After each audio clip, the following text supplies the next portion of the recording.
Hello students, welcome to magnet brains. मैं रूपाली वर्मा। आज लेकर हम आए हैं क्लास 11th हिंदी इलेक्टिव की हमारी पूरक पुस्तिका है ये अंतराल भाग 1।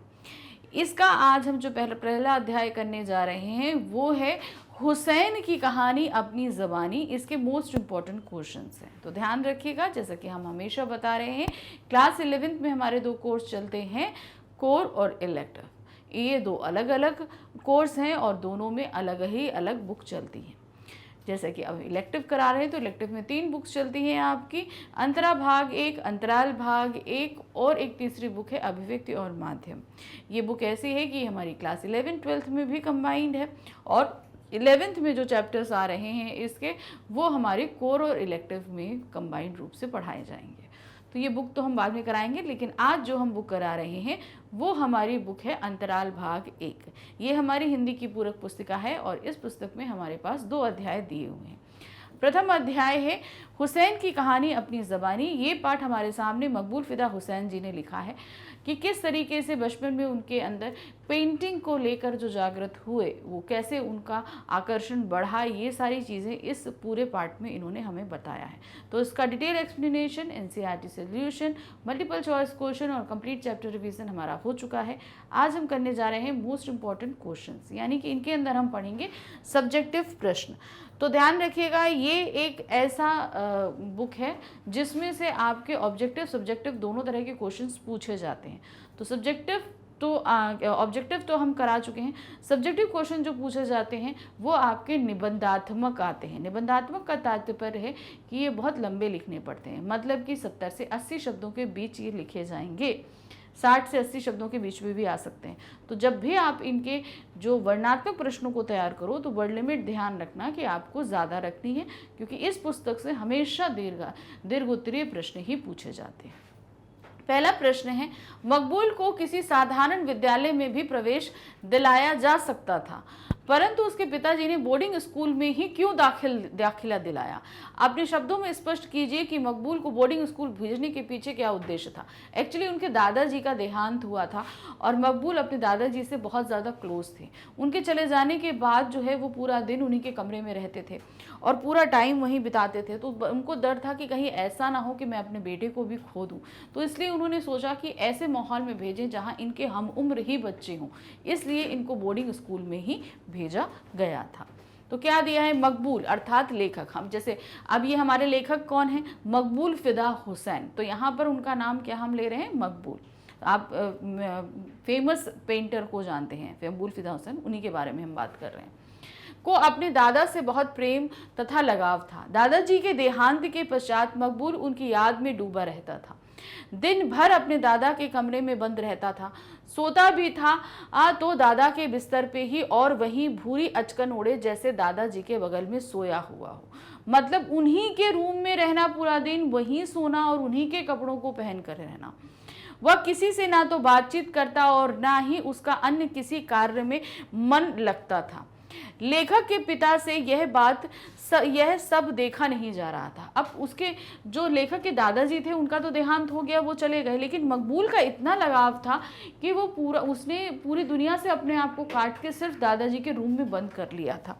तो ये सारी चीज़ें उनके पिताजी के लिए थोड़ा चिंताग्रस्त चीज़ें हो गई थी कि कहीं ऐसा ना हो मैं अपने बेटे को मेंटली रूप से कुछ खो दूँ।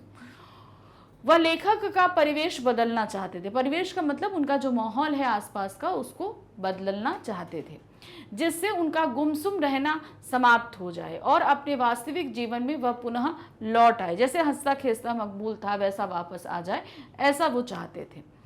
पिताजी ने लेखक को बड़ौदा के एक ऐसे स्कूल में भेजने का निर्णय लिया जहां छात्रावास में रहन सहन की सुविधा भी उपलब्ध हो।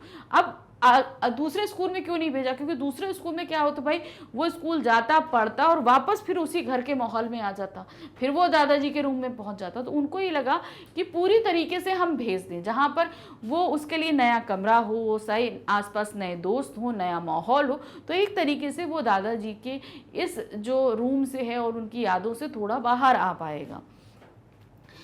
जहां छात्रावास में रहन सहन की सुविधा भी उपलब्ध हो। पिताजी ने लेखक के चाचा को हुक्म देते हुए कहा, इसे बड़ौदा छोड़ आओ।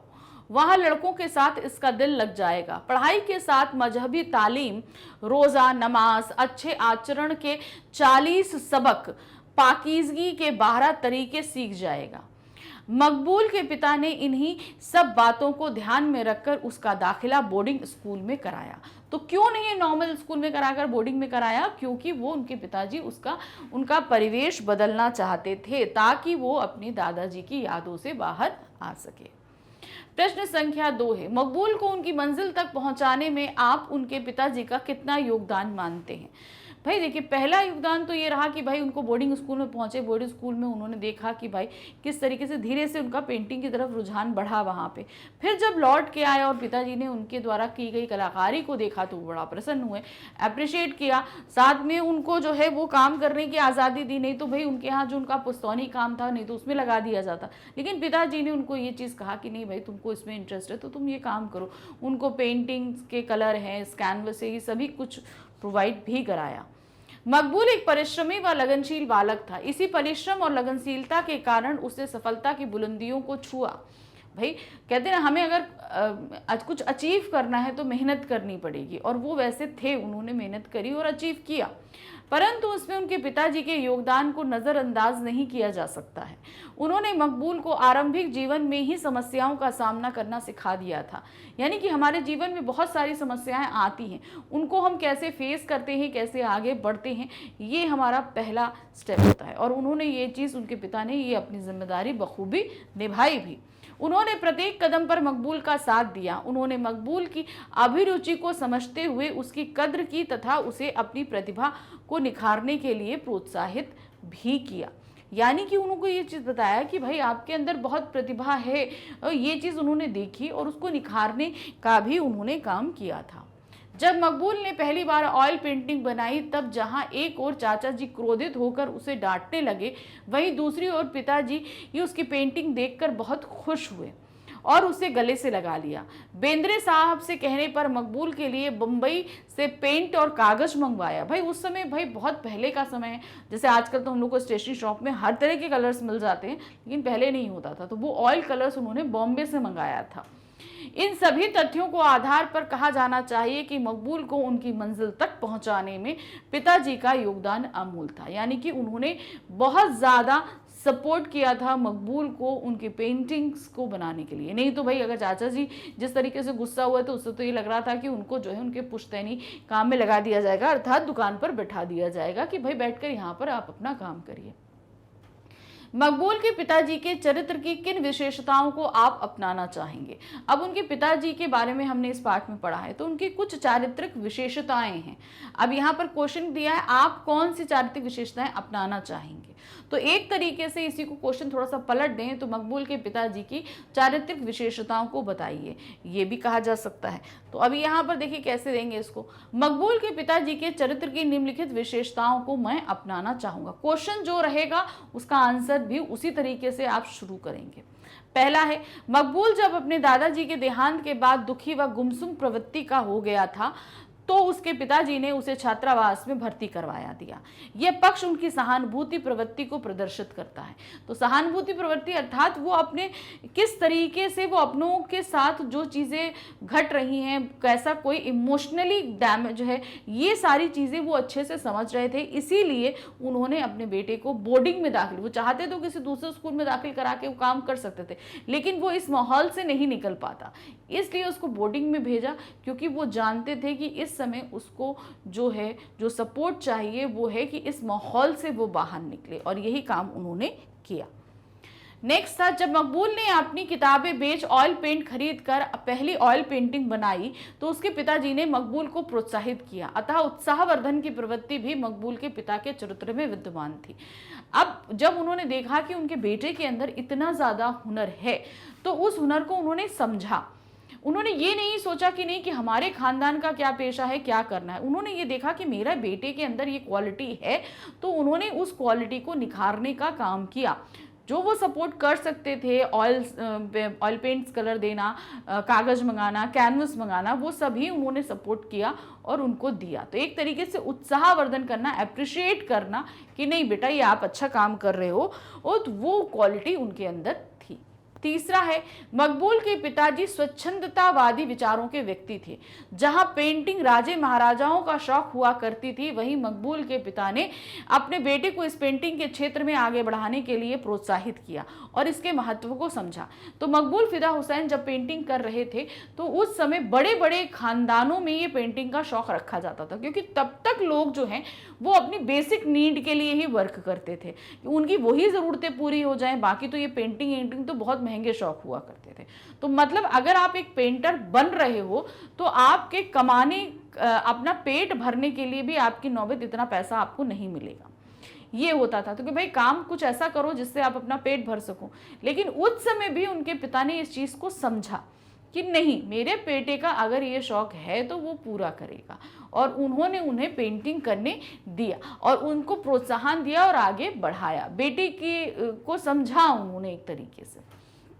इस प्रकार में मकबूल के पिता में व्याप्त सहानुभूति, उत्साहवर्धन और स्वच्छंदतावादी विचार जैसी विशेषताओं को अपनाना चाहूंगा।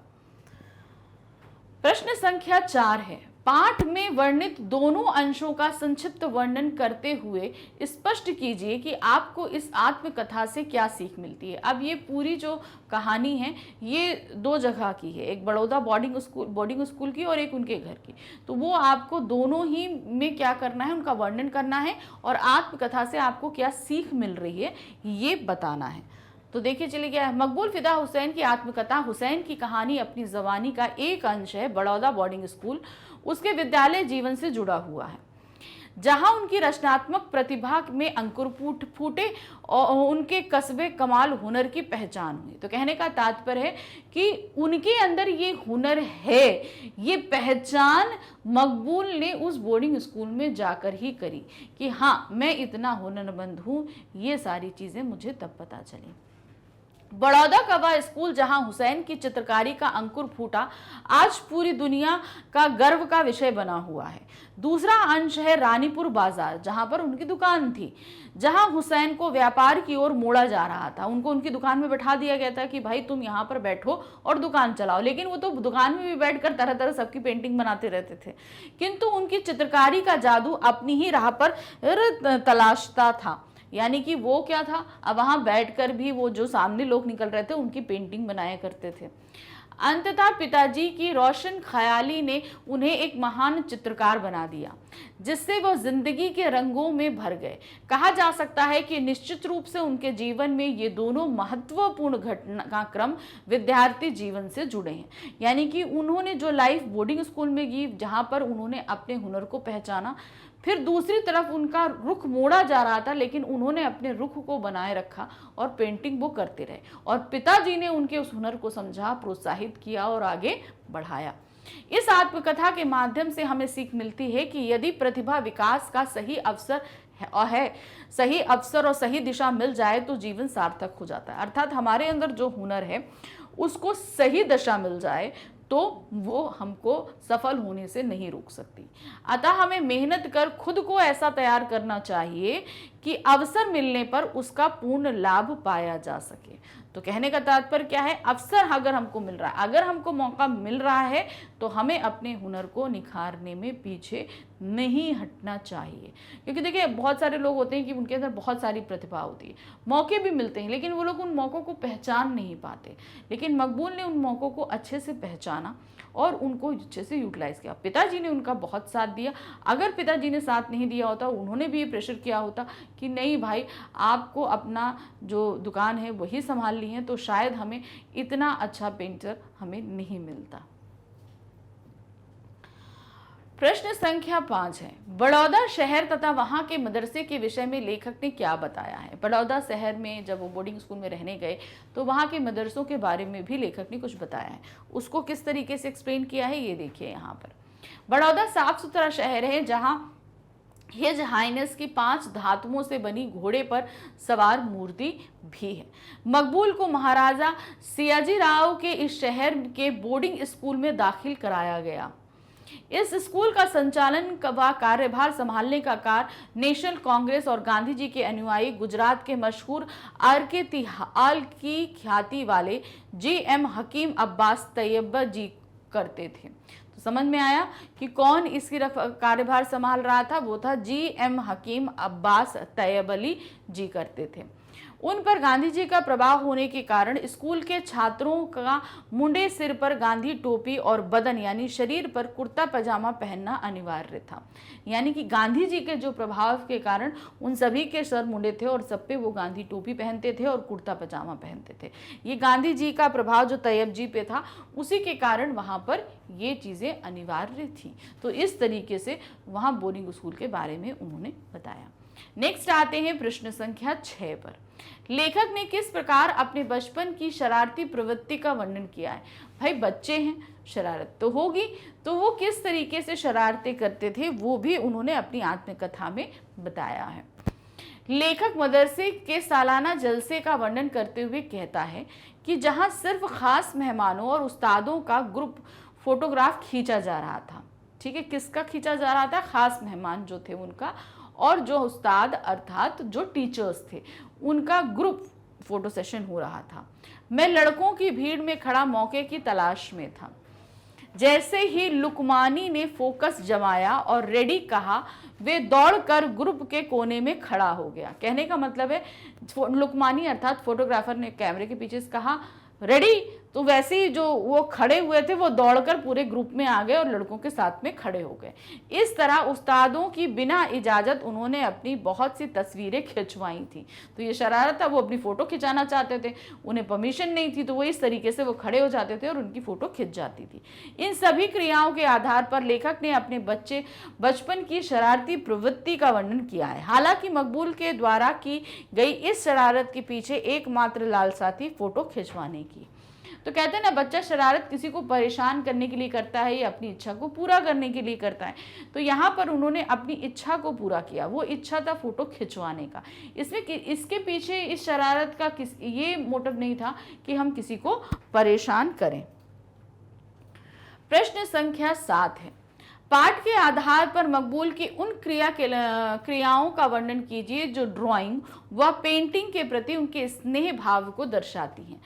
अब आपको जो पाठ में जो उन्होंने आत्मकथा लिखी है उसमें उन घटनाओं के बारे में बताना है जहां पर ये प्रदर्शित होता है कि किस तरीके से उनका पेंटिंग के प्रति लगाव था।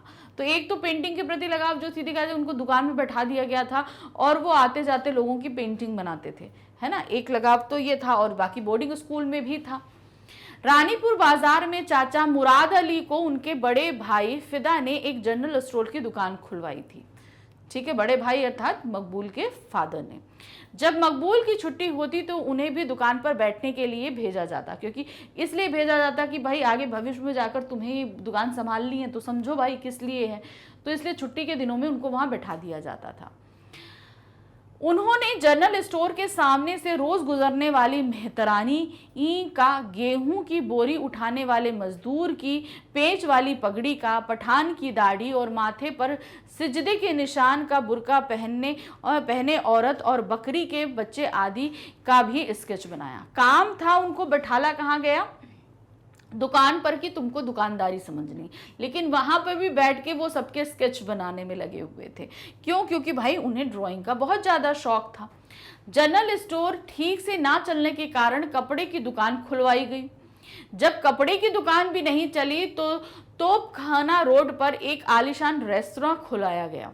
मकबूल इन सभी स्थानों पर आकर बैठा तो करते थे। यानी कि ये सारी चीजें भाई पैसा कमाने के लिए, भाई एक बिजनेस नहीं चला तो दूसरा बिजनेस, दूसरा नहीं चला तो तीसरा बिजनेस, ये किया जा रहा था और सब जगह मकबूल को बैठाया जा रहा था। मकबूल बैठ जाते थे, लेकिन आकर बैठ तो जाते थे, लेकिन उनका सारा ध्यान ड्राइंग और पेंटिंग पे रहता था। उनका क्या काम, जो क्या कैसे बिक रहा है, कैसे बेचना है, उन्हें मतलब नहीं था। उनका मतलब सीधे सीधे किस चीज से था कि भाई हम पेंटिंग कैसे बनाएंगे। वहां पे आने जाने वाले लोग, जो कुछ भी होता था, उनकी पेंटिंग बनाया करते थे। अतः मकबूल की ये सारी क्रियाएं उनके ड्राइंग व पेंटिंग के प्रति स्नेह को दर्शाती है कि वो कितना ज्यादा ड्राइंग को पसंद करते हैं। ये चीज इससे पता चलती है। प्रश्न संख्या 8 है। मकबूल द्वारा पहली ऑयल पेंटिंग के संदर्भ में अपने विचार प्रस्तुत करते हुए उनके चाचा व पिताजी की प्रक्रिया का वर्णन कीजिए।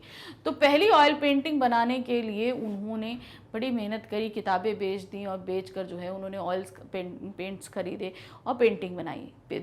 चाचा जी ने जब पेंटिंग देखी तो बहुत गुस्सा हुए, लेकिन पिताजी ने उनको बहुत अप्रिशिएट किया, प्रशंसा भी करी और प्रोत्साहित भी किया। एक दिन मकबूल के चाचा की दुकान के सामने से फिल्मी विज्ञापन का तांगा गुजरा। फिल्मी विज्ञापन, भाई पहले तो क्या होता था, जो पोस्टर्स जो बनते थे ना, जैसे आजकल तो हम लोग को हर जगह पोस्टर दिख जाते हैं, लेकिन पहले बहुत कम पोस्टर छपते थे क्योंकि थोड़ा कॉस्टली होते थे इनको बनाने के लिए। तो उनको एक तांगे या उस पर लगा दिया जाता था और ये पिक्चर रिलीज होने वाली है, इस चीज़ को प्रमोट किया जाता था। मकबूल ने सोचा कि उस विज्ञापन की ऑयल पेंटिंग बनानी चाहिए। अब उन्होंने ये सोचा कि भाई ये बड़ा अच्छा है, तो इसकी ऑयल पे एक स्केच द्वारा बनाना और ऑयल पेंटिंग बनाना दो अलग अलग चीज़। ऑयल पेंटिंग थोड़ा रियलिटी के करीब हो जाती है, तो उन्होंने सोचा कि चलो भाई ऑयल पेंटिंग बनाई जाए। पिताजी तो उन्हें व्यापारी बनाने के सपने देख रहे थे, भला वे रंग क्यों दिलाते। उन्होंने सोचा कि भाई अगर अब ऑयल पेंटिंग के लिए ऑयल कलर चाहिए, तो उन्होंने सोचा कि भाई पिताजी से मांग ले, पिताजी तो ना दिलाते। उन्होंने ये अपने आप में सोचा कि भाई वो तो हमें क्या कहते बनाना चाहते हैं, व्यापारी अर्थात दुकान पे बैठाना चाहते हैं, तो अब मैं क्या करूं, अब मैं कलर्स कैसे लाऊं। तो उन्होंने फिर क्या किया, भला वे रंग क्यों दिलाते। इस फिल्मी विज्ञापन के पोस्टर ने मकबूल को इस कदर प्रेरित किया कि उसने स्कूल की अपनी 2 किताबें बेचकर ऑयल कलर की 2 ट्यूबें खरीद ली। उसने क्या किया, ऑयल कलर की ट्यूब को खरीद लिया और पहली ऑयल पेंटिंग चाचा की दुकान पर बैठकर बनाई। अब उनको ये लगा कि नहीं भाई, वो पेंटिंग मुझे होता ना कि हमको ये चीज़ काम करना ही करना है, किसी भी हाल में करना है, तो उसको करने के लिए वो इतना बेचैन हुए कि उन्होंने अपनी स्कूल की 2 किताबें बेची, ऑयल कलर खरीदा। अब उनको बनाने के लिए उन्होंने चाचा जी की दुकान में ही बैठकर उस पेंटिंग को बनाया। जब चाचा ने उस पेंटिंग को देखा तो वो बहुत क्रोधित हुए, क्योंकि भाई उन्हें बैठाला गया था दुकानदारी सीखने के लिए और वो क्या कर रहे थे, पेंटिंग। इसलिए चाचा जी बहुत गुस्सा हुए। लेकिन मकबूल के पिताजी उस पेंटिंग को देखकर इतना प्रसन्न हुए कि उन्होंने मकबूल को गले से लगा लिया। इस प्रकार मकबूल के चित्र का उनके चाचा पर नकारात्मक प्रभाव पड़ा, जबकि उनके पिताजी पर सकारात्मक। अब चाचा जी की दुकान पे बैठ के ये काम करना हो, चाचा जी सोच रहे थे कि भाई ये दुकानदारी सीख रहा, इसलिए चाचा जी गुस्सा हुए। लेकिन पिताजी जो है बेटे के इस हुनर को देखकर बहुत प्रसन्न हुए और बहुत प्रोत्साहित भी उनको किया। फिर इसके आगे प्रश्न संख्या 9 है, बेंद्रे साहब कौन थे, उन्होंने पेंटिंग के क्षेत्र में क्या किया। अब बेंद्रे साहब ने भी मकबूल का बहुत ज़्यादा हेल्प किया पेंटिंग के क्षेत्र में आगे बढ़ने में। तो आपको ये बताना है पहले कौन थे और उन्होंने क्या किया।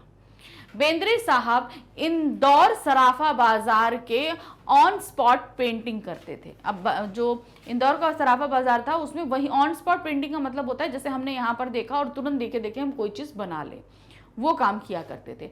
उनकी प्रतिभाशाली पेंटिंग के कारण ही उन्हें फैकल्टी ऑफ फाइन आर्ट का डीन बनाया गया था। क्या था, फैकल्टी ऑफ फाइन आर्ट का डीन बनाया गया था। वर्ष 1933 में बेंद्रे ने कैनवास पर एक बड़ी सी पेंटिंग घर में पेंट करनी आरंभ की। इस पेंटिंग का नाम बैंक ब्रांड था। इस पेंटिंग पर बेंद्रे को बंबई आर्ट सोसाइटी ने चांदी का मेडल दिया। हिंदुस्तानी मॉडर्न आर्ट का यह पहला क्रांतिकारी कदम था। बेंद्रे साहब अच्छे पेंटर होने के साथ साथ कला के सच्चे पारखी भी थे। वो खुद एक अच्छे पेंटर थे, तो जाहिर सी बात है कि अगर उनके सामने एक अच्छी पेंटिंग आती तो वो अप्रिशिएट भी करते, तो वो पारखी भी थे, किसी के हुनर को समझना वो अच्छे से समझते थे। उन्होंने बालक मकबूल में छिपी प्रतिभा को पहचाना और उन्हें बढ़ाने के लिए हर संभव कोशिश करी। तो मकबूल के अंदर ये हुनर है वो ये जान गए और उसको बढ़ाने की वो कोशिश भी करने लगे, जिसका नतीजा अच्छा निकला और मकबूल विश्वविख्यात कलाकार बने। भाई बेंद्रे ने उनके हुनर को पहचाना और उसको अप्रिशिएट किया और आगे बढ़ाया, जिससे जो है ये मकबूल फिदा हुसैन जो है एक बहुत ही फेमस पेंटर बने। प्रश्न संख्या 10 है, आत्मकथा के आधार पर मकबूल फिदा हुसैन के व्यक्तित्व की जो विशेषताएं स्पष्ट रूप से प्रकट हुई हैं उनका वर्णन कीजिए। अब ये जो आत्मकथा हम पढ़ रहे हैं मकबूल फिदा हुसैन जी की, पूरी तो नहीं है लेकिन 2 हिस्से तो हमने पढ़े हैं, तो उसमें उनके चरित्र की जो विशेषताएं निकल के आ रही हैं वो आपको बतानी है। यानी कि एक तरीके से मकबूल फिदा हुसैन की चारित्रिक विशेषताओं का वर्णन करना है। आत्मकथा के आधार पर मकबूल फिदा हुसैन के व्यक्तित्व की निम्न विशेषताएं स्पष्ट होती हैं। अब इनको देखिए, ये आपको ध्यान देना होगा कि ये आपका क्वेश्चन दीर्घोत्तरीय में ही आएगा, लघु में तो आने वाला नहीं है। अगर सपोज पूछ लिया जाए, मान लीजिए आपका इंटरनल एग्जाम्स या टेस्ट हो रहे हैं, तो रिवीजन टेस्ट ही हो रहा है, अगर उस दौरान आपसे ये लघुत्तरीय प्रश्न में पूछ लिया जाता है तो आप इनकी सारी क्वालिटीज को आप क्या करोगे, पॉइंट्स में दे देना, नंबर 1 2 3 4 5 पॉइंट्स डाल के और एक एक लाइन में उसे एक्सप्लेन कर देना। अगर दीर्घोत्तरीय आता है तो हेडिंग देकर उसे आपको पूरा डिटेल में लिखना है, ठीक है ना। तो पहली उनकी क्वालिटी क्या है, दादाजी के प्रति स्नेह व लगाव। मकबूल को दादाजी के प्रति बहुत स्नेह था। उनकी मृत्यु के बाद किस तरीके से वो उनके कमरे में ही रहते थे, ये सारी चीजें थी। मकबूल फिदा हुसैन का अपने दादाजी के प्रति विशेष स्नेह व लगाव था। अपने दादाजी की मृत्यु के बाद मकबूल को अत्यंत दुख हुआ और वह उनकी याद में गुमसुम बैठा रहता था तथा उनके कमरे से बाहर नहीं निकलता था। वह उनकी वस्तुओं से भी विशेष प्रेम करने लगा था। तो ये उनकी मृत्यु के बाद जिस तरीके से उनके कमरे में रहना, उनकी वस्तुओं को उसके से लगाव रखना, ये बताता था कि वो दादाजी के प्रति बहुत ही ज्यादा स्नेह और लगाव रखते हैं। नेक्स्ट था घनिष्ठ व आत्मीय मित्रता की प्रवृत्ति, यानी कि वो बहुत ही ज्यादा क्लोज फ्रेंडशिप रखते थे। मकबूल अपने 5 दोस्तों से विशेष आत्मीयता व घनिष्ठ मित्रता रखते थे। बोर्डिंग स्कूल में उनके 5 मित्र बने थे ना, उनकी बात कर रहे हैं। उसने आत्मकथा में स्वयं स्वीकार किया है कि 2 साल की नजदीकी पूरी उम्र दिल की दूरी में नहीं बदल सकती। यानी 2 साल जब बोर्डिंग स्कूल में रहे तो बहुत नजदीक रहे, अब उसके बाद दूरी आ जाए तो ये नहीं हो सकता। उसने अपनी आत्मकथा में अपने 5 मित्रों का अत्यंत प्रभावी व लगावपूर्ण वर्णन किया है, जो उनकी अपने मित्रों के प्रति आत्मीयता को प्रदर्शित करता है। तो लिख वो अपनी आत्मकथा रहे थे, लेकिन उस आत्मकथा में अपने उन 5 मित्रों के साथ वो कैसा महसूस करते थे और वो 5 मित्र कैसे हैं, इस चीज का उन्होंने पूरा डिटेल में जो है वर्णन किया। तो इससे ही पता चलता है कि वो अपनी फ्रेंडशिप को लेकर बहुत ही ज्यादा कॉन्शियस थे और अपने मित्रों से वो बहुत ही ज्यादा लगाव रखते थे। नेक्स्ट है चित्रकारिता के जन्मजात गुणों से युक्त। अब ये उनके अंदर जो है एक अच्छी पेंटिंग करने का हुनर जन्मजात था। कहते हैं ना, किसी के अंदर कोई भी चीज ऐसी होती है जो उसके साथ जन्म से ही होती है। अब वही चीज इनके साथ पूरा जन्म से थी, लेकिन ये सारा हुनर उन्होंने कहाँ जाकर पता किया, बोर्डिंग स्कूल में जाकर उन्हें पता चला कि उनके अंदर ये सारा हुनर है। मकबूल फिदा हुसैन में एक सफल चित्रकार के जन्मजात गुण थे, जिसकी झलक हमें उस समय अनुभव होती है जब मोहम्मद अतहर द्वारा ब्लैक बोर्ड पर चौक से बनाई गई चिड़िया की मकबूल ने अपनी स्लेट पर ज्यों की त्यों नकल कर दी थी तथा 10 में से 10 नंबर प्राप्त किए थे। अब बोर्डिंग स्कूल में जो उनके ड्राइंग टीचर थे ना, क्या नाम था उनका, मोहम्मद अतहर, तो उन्होंने एक ड्राइंग ब्लैक बोर्ड पर एक ड्राइंग बनाई एक चिड़िया की, और मकबूल ने वो पूरी एज इट इज जो है वो स्लेट पर उतार दी। तो ये देखकर लोग वाकई ताज्जुब में आए। खुद मकबूल को भी पहली बार तब पता चला कि हाँ, उनके अंदर भी ये हुनर है। ये चीज उनको उस दिन पता चली जब उन्होंने उन टीचर की चिड़िया की पूरी एज इट इज नकल उतारी और उस पर उन्हें पूरे मार्क्स भी मिले ड्राइंग में, 10 आउट ऑफ 10। तो ये एक हुनर उनको वहां जाकर पता चला था। नेक्स्ट है चित्रकारी के प्रति विशेष रुचि, लगन व समर्पण। जाहिर सी बात है कि भाई वो जन्मजात उनके अंदर जो हुनर था उसको उन्होंने पहचान लिया था, लेकिन उसको फिर उन्होंने उतना पोसा पाला, यानी कि उस लगन को बनाए रखा ताकि वो उसकी प्रैक्टिस करते रहे। कुछ लोग होता है ना कि हाँ, उनके अंदर ये हुनर होता है लेकिन वो उस चीज को समझ नहीं पाते और आगे बढ़ाते नहीं, लेकिन हुसैन ने ये सारी चीजों को समझा और उसे आगे बढ़ाया भी। मकबूल फिदा हुसैन की बचपन से ही चित्रकारी के प्रति विशेष रुचि, लगन व समर्पण की भावना प्रदर्शित होती है। वे दुकान पर बैठे बैठे भी हिसाब किताब की कॉपी में स्केच बनाया करता था। मेहतरानी का स्केच इस बात का जीवंत उदाहरण है, यानी कि उनको कुछ भी काम में लगा दो, उनका ध्यान सिर्फ पेंटिंग में रहता था। और अपनी उस हुनर को, ये नहीं कि हमने अगर किसी और काम में लग जाए तो बाकी चीज़ों को हम भूल जाए, ऐसा नहीं करते थे। वो अपने हुनर को पूरी तरीके से समझते थे और इसीलिए उस हुनर को उन्होंने आगे बढ़ाया भी।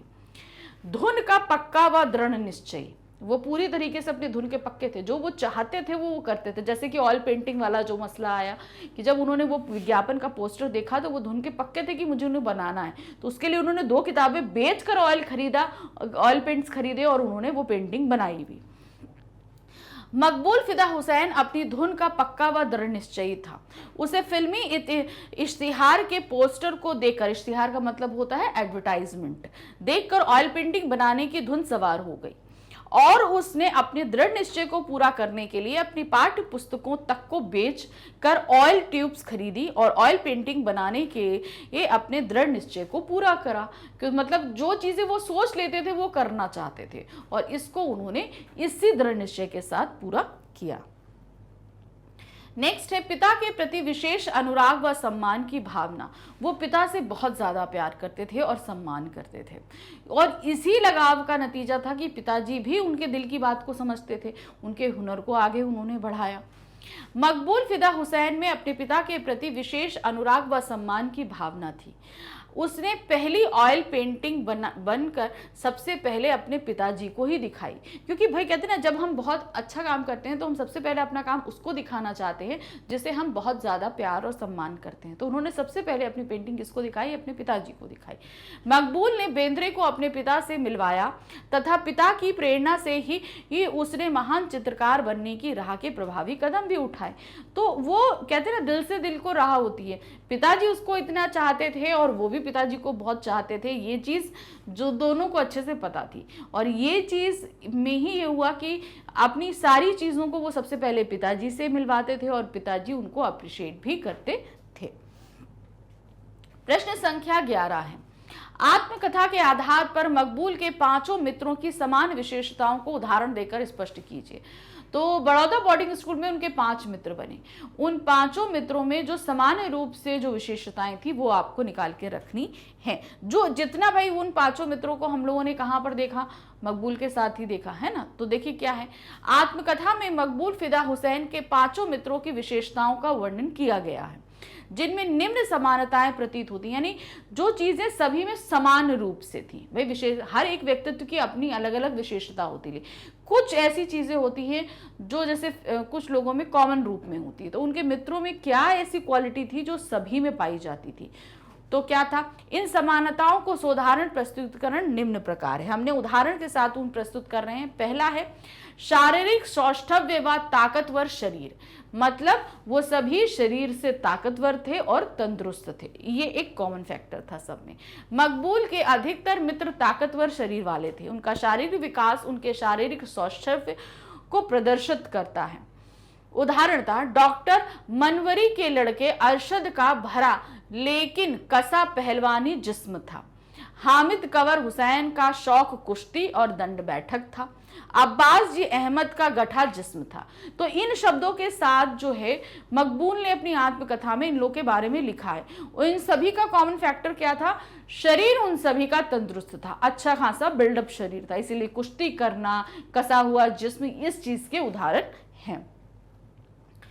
दूसरा जो कॉमन फैक्टर था, सब में कॉमन क्वालिटी थी, वो थी प्रसन्न चित्त स्वभाव। सभी बहुत ही ज़्यादा प्रेजेंट माइंड रहते थे, खुश मिजाज जिनको हम बोल सकते हैं। मकबूल के लगभग सभी मित्रों का व्यवहार प्रसन्नता युक्त था। उनकी प्रसन्न चित्त प्रकृति का आत्मकथा में स्पष्ट वर्णन मिलता है। जैसे डॉक्टर मनवरी के लड़के अरशद का चेहरा हमेशा हंसता हुआ रहता था। हामिद कंवर खुश मिजाज थे। अब्बास जी अहमद का हंसने का अंदाज दिलकश था, दिल को आकर्षित करने वाला था। तो इस तरीके से हमने क्या देखा? सभी खुशमिजाज व्यक्ति थे, मतलब हंसना खेलना ये सभी उनको अच्छा लगता था। नेक्स्ट था गुणों से युक्त व्यक्तित्व। उनके अंदर बहुत सारे गुण भी थे, यानी कि शरीर और खुशमिजाज तो थे लेकिन कुछ क्वालिटीज भी और थी। क्या था? मकबूल के मित्र किसी ना किसी प्रभावी गुण से युक्त थे जिनका वर्णन आत्मकथा में मिलता है। जैसे मोहम्मद इब्राहिम गौहर अली गुणों के भंडार थे। अब्बास जी अहमद स्वभाव से बिजनेसमैन थे। अब्बास अली फिदा वक्त के पाबंद थे तथा शांत स्वभाव वाले व्यक्ति थे। तो मतलब उनके अपने जो बिहेवियर है उसमें कुछ क्वालिटीज, कहते हैं ना कि अच्छी आदतें हमें अच्छे भविष्य की तरफ लेकर जाती हैं, तो उनमें वो चीजें थी। जैसे यहाँ पर इब्राहिम गौहर अली के पास बहुत सारे गुण थे। दूसरी बात, ये बिजनेसमैन, अब जो बिजनेस माइंडेड होता है उनके जाहिर सी बात है अगर उनको बिजनेस में लगाया जाए तो वो अपने बिजनेस को आगे बढ़ाकर ही लेकर जाएंगे, तो ये क्वालिटी उनके अंदर थी। फिर दूसरा था वो वक्त के पाबंद थे। कोई भी काम अगर हम वक्त के अंदर करते हैं तो जाहिर सी बात है भविष्य में वो हमारे लिए कारगर ही सिद्ध होता है। प्रश्न संख्या 12 है, प्रस्तुत आत्मकथा के द्वारा लेखक ने क्या संदेश दिया है? अब ये जब आत्मकथा उन्होंने हमारे सामने प्रस्तुत करी तो उसके माध्यम से वो हमें संदेश क्या दे रहे हैं। हुसैन की कहानी अपनी ज़बानी मकबूल फिदा हुसैन की आत्मकथा है। तो पूरी आत्मकथा तो नहीं है लेकिन उन्होंने अपनी पेंटिंग से रिलेटेड जो चीज़ें किस तरीके से उनके अंदर ये गुण पैदा हुआ, उन्होंने जाना और कैसे आगे बढ़ा, ये सब उन्होंने इस पूरी इतने हिस्से में हमको बताया है। इसके प्रस्तुत अंशों में लेखक ने चित्रकला के प्रति अपनी रुचि का वर्णन किया है। चित्रकला की ओर बचपन से ही झुकाव था तथा उनकी यह लगन दिन ब दिन बढ़ती गई थी। इसका प्रदर्शन वह बोर्डिंग स्कूल में भी कर चुके थे, यानी कि उनके अंदर जो हुनर था वो चीज़ उन्होंने सामने रखी और उस हुनर को उन्होंने दिन ब दिन बढ़ाया ही बढ़ाया। कहते हैं ना कोई भी चीज़ अगर आपके अंदर है तो प्रैक्टिस करिए, बहुत अच्छा होगा। तो वो प्रैक्टिस उन्होंने करते रहे और वो एक अच्छे पेंटर बने, विश्वविख्यात जो है वो कलाकार बने। रानीगंज के बाजार में चाचा की दुकान पर बैठते समय तथा हिसाब किताब देखते समय भी उनका ध्यान इसी ओर रहता था। किस पर? पेंटिंग पर ही रहता था। वह वाटर कलर प्रयोग करते थे। एक बार सिनेमा का पोस्टर देखकर उन्होंने उसे ऑयल कलर में से बनाने का विचार किया। ऑयल कलर खरीदने के लिए उन्होंने अपने स्कूल की 2 किताबें भी बेच दी। इसकी शिकायत पिताजी के पास पहुंची, परंतु पेंटिंग देखकर पिताजी ने अपने पुत्र को गले से लगा लिया कि उनको पता चला कि भाई 2 किताबें बेच गई, तो कोई भी बाप है गुस्सा तो करेगा, लेकिन उन्होंने गुस्सा नहीं किया क्योंकि उसका नतीजा देखकर वो बहुत ज्यादा प्रसन्न हुए। मकबूल को बेंद्रे से भी कला के संबंध में सहयोग और प्रोत्साहन मिला। उनकी सलाह पर पिताजी ने मकबूल के लिए मुंबई से ऑयल कलर की ट्यूब्स और कैनवस मंगा दिए।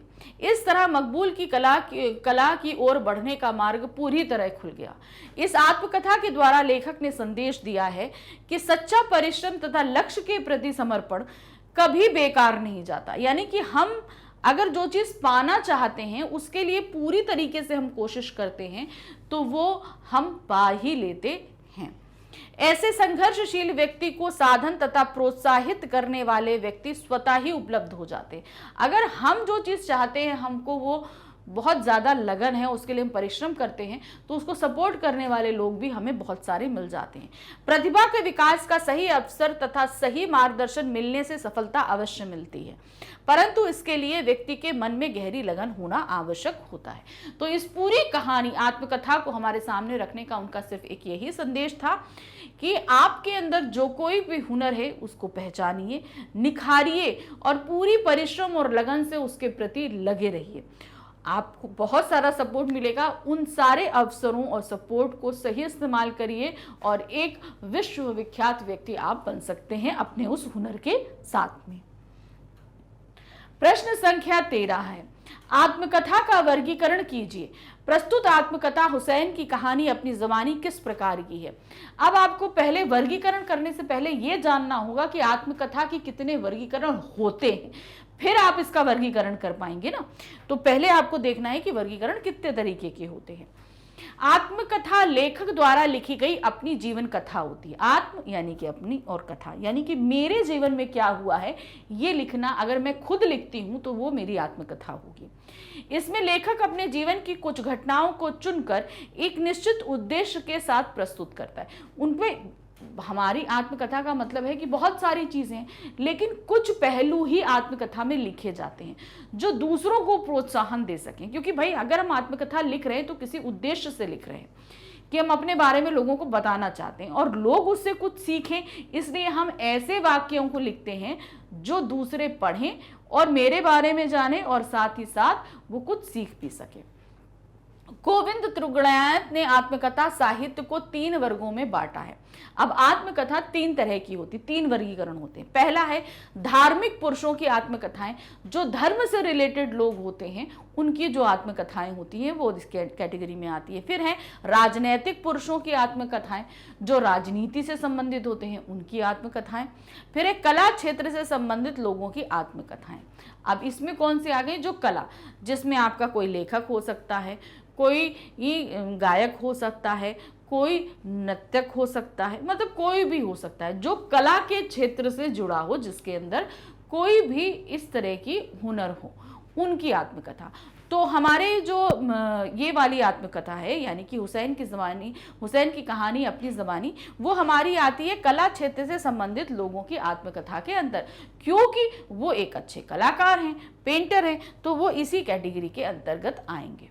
उपर्युक्त वर्गीकरण से स्पष्ट है कि संतों, साधुओं, सन्यासियों अथवा धार्मिक महापुरुषों द्वारा वर्णित आत्मकथाएं इस श्रेणी में आती हैं। मेरा जीवन प्रवाह, अब मतलब देखिए यहाँ पर जो धार्मिक पुरुषों से जुड़ी जो आत्मकथाएं हैं उसके अंतर्गत कौन सी आ रही हैं? पहला है जीवन प्रवाह, वियोगी हरि द्वारा लिखी है। प्रवासी की आत्मकथा स्वामी दयाल सन्यासी द्वारा लिखित है। साधना के पथ पर, वो है हरिभाव उपाध्याय ने लिखी है। तो ये सभी जो आत्मकथाएं आ रही हैं वो धार्मिक महापुरुषों की आत्मकथाओं के वर्गीकरण के अंतर्गत आती हैं। फिर दूसरा हम आ जाते हैं राजनीतिक जीवन की समस्याओं के वर्णन दूसरे वर्ग के आत्मकथाओं में आता है। दूसरा वर्ग क्या था? राजनीतिक क्षेत्र से जुड़े जो लोग होते हैं उनकी आत्मकथाएं। उनमें महात्मा गांधी की सत्य के साथ मेरे प्रयोग आती है। महात्मा गांधी एक राजनीतिक पुरुष रहे तो उनकी आत्मकथा आई। फिर आते हैं जवाहरलाल नेहरू की मेरी कहानी, ये उनकी आत्मकथा है, वो इसी वर्ग में आती है। इसी वर्ग की रचनाएं हैं। कला के क्षेत्र से संबंधित आत्मकथाओं के लेखक चित्रकार, कवि, लेखक, संगीतकार इत्यादि होते हैं। यानी कि जो लोग चित्रकार होंगे, संगीतकार होंगे और आपके क्या कहते हैं जो साहित्य से जुड़े लेखक या कवि होंगे, उनकी आत्मकथाएं आएंगी इत्यादि हुआ करते हैं। उनके वर्णन कलात्मक होते हैं। इस श्रेणी में देवेंद्र सत्यार्थी की सूरज चांद के बीच तथा कन्हैयालाल मुंशी की स्वप्न सिद्धि की खोज में ये आत्मकथाओं को रखा जा सकता है। तो देखिए हमने तीनों क्षेत्र की जो आत्मकथाएं होती हैं उनके कुछ उदाहरण हमने यहाँ पर प्रस्तुत कर दिए। प्रस्तुत आत्मकथा यानी कि हुसैन की कहानी अपनी ज़बानी को हम तीसरे वर्ग के अंतर्गत रखेंगे। अब तीसरा वर्ग कौन था? जहां पर कला से संबंधित क्षेत्र के लोगों की आत्मकथाएं आती हैं। इस आत्मकथा के लेखक एक प्रसिद्ध चित्रकार हैं। कौन है? मकबूल फिदा हुसैन। लेखक ने इसमें अपने जीवन की कुछ प्रमुख घटनाओं को प्रस्तुत किया है। लेखक द्वारा प्रस्तुत स्कूल का वर्णन, 5 मित्रों का वर्णन, बड़ौदा शहर का वर्णन इत्यादि चित्र लक्षण है। यानी कि उनके जीवन में जो बहुत ही महत्वपूर्ण घटनाक्रम रहे उन्होंने उसे यहाँ पर लिखा है। विद्यार्थी जीवन से संबंधित इन दोनों ही अंशों में लेखक ने स्पष्ट किया है कि बचपन से ही चित्रकला के प्रति उनकी जो रुचि थी वह उसके जीवन में हर अवस्था तथा परिस्थिति में बनी रही। प्रस्तुत अंशों में जो वर्णन है वह अत्यंत सजीव तथा कलात्मक है। लेखक ने अपनी बात प्रतीकात्मक शैली में भी कही है। यानी कि किसी चीज को प्रतीक रखकर अपनी बात को भी उन्होंने व्यक्त किया है जो अत्यंत रोचक है। जैसे अब्बा की रोशन ख्याली ना जाने कैसे 50 साल की दूरी नजरअंदाज कर गई। तो यानी कि रोशन ख्याली उन्होंने ये देखा कि मेरा बेटा इतना अच्छा काम कर सकता है तो उन्होंने अपनी उम्र दराजी को भी किनारे कर। कहते हैं ना जब बाप की उम्र बढ़ती है तो उन्हें बच्चे की टेंशन पहले होती है कि भाई मेरा बच्चा कहीं जाकर स्टेब्लिश हो जाए, लेकिन उनकी उस उम्र में भी उन्होंने अपने बच्चे के भविष्य को नहीं उसके हुनर को परखने की ज्यादा काबिलियत रखी। प्रश्न संख्या 14 है, हुसैन की कहानी अपनी ज़बानी आत्मकथा की भाषा शैली पर प्रकाश डालिए। अब ये जो आत्मकथा है ये जो इसकी जो भाषा शैली है वो आपको लिखनी है, लेकिन कि किस तरह की भाषा इस्तेमाल करी है और कैसी शैली है। हुसैन की कहानी अपनी जबानी के लेखक एक प्रसिद्ध चित्रकार हैं। इस आत्मकथा के प्रस्तुत 2 अंशों का संबंध हुसैन के विद्यार्थी जीवन से है। तो यानी कि कैसे उन्होंने बड़ौदा के बोर्डिंग स्कूल में काम किया वो पहले था।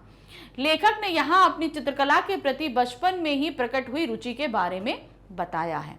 तो अब इसकी भाषा कैसी है देखिए।